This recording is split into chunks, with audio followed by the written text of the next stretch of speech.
चांद पर दिन लेकिन नहीं हुआ विक्रम लैंडर का सवेरा। क्या चंद्रयान 3 मिशन खत्म हो गया?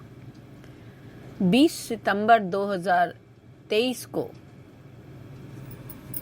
शिव शक्ति पॉइंट पर सूरज आ गया।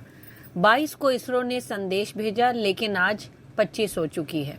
विक्रम और प्रज्ञान ने सांस तक नहीं ली, सो ही रहे हैं। इसरो के सारे प्रयास अभी तक विफल रहे हैं। उनका नींद से जगना बोनस है, क्योंकि मिशन तो पूरा हो चुका है। विक्रम लैंडर और प्रज्ञान रोवर अपनी कुंभकर्णी नींद से उठने का नाम ही नहीं ले रहे।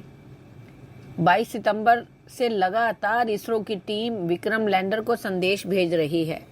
अगले कुछ दिनों तक और संदेश भेजते रहेंगे, जब तक फिर से वहां सूरज अस्त नहीं होता, रात फिर से नहीं आती।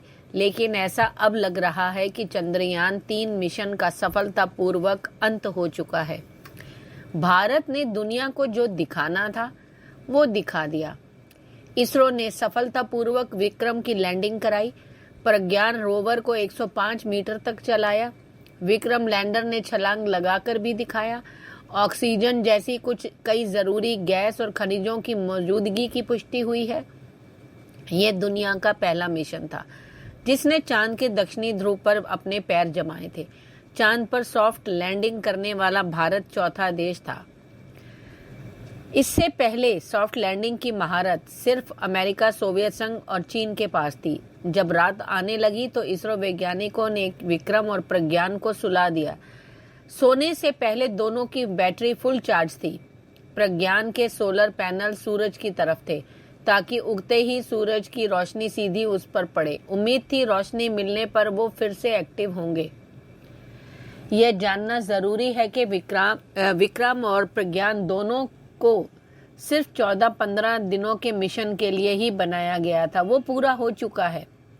उससे ज्यादा समय वो वहां पर बिता चुके हैं। अगर ये जग जाते हैं तो ये सिर्फ वैज्ञानिक चमत्कार से कम नहीं होगा। लेकिन ऐसा होना अब मुश्किल दिख रहा है, क्योंकि -120 से -240 डिग्री सेल्सियस तापमान में इनमें लगे यंत्रों की सर्किट उड़ने का खतरा था।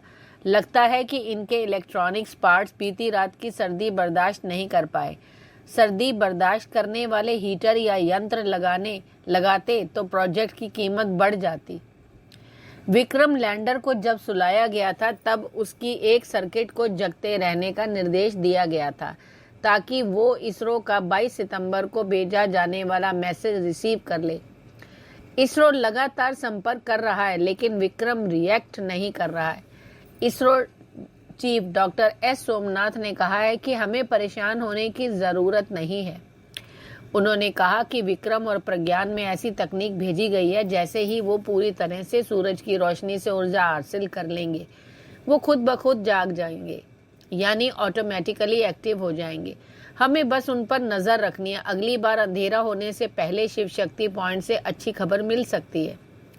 22 सितंबर 2023 की अल सुबह यूरोपियन स्पेस एजेंसी ने विक्रम को लगातार संदेश भेजा था, लेकिन लैंडर से कमजोर रिस्पांस मिल रहा था। यानी उसके पास से जिस तरह की ताकतवर रेडियो फ्रीक्वेंसी आनी चाहिए वो नहीं आ रही थी।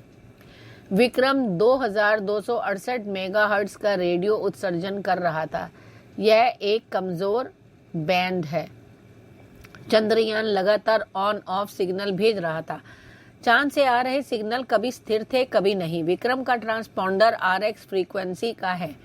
इसे 240/221 की दर से फ्रीक्वेंसी पर काम करना चाहिए, लेकिन यह 2268 मेगाहर्ट्ज का सिग्नल दे रहा है।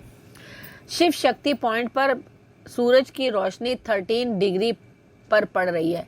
इस एंगल की शुरुआत 0 डिग्री से 13 डिग्री पर आकर खत्म हो गई, यानी सूरज की रोशनी विक्रम लैंडर और प्रज्ञान रोवर पर टेढ़ी पड़ रही है। 6 से 9 डिग्री एंगल पर सूरज की रोशनी इतनी ऊर्जा देने की क्षमता रखता है कि विक्रम नींद से जाग जाए। अगर नहीं जग रहे हैं तो उनके अंदर किसी तरह की तकनीकी दिक्कत आ चुकी है। यह बात तो तय ही है कि अगर विक्रम लैंडर और प्रज्ञान रोवर अगर जग गए और काम करना शुरू कर दिया तो ये इसरो के लिए बोनस होगा। आपको क्या लगता है?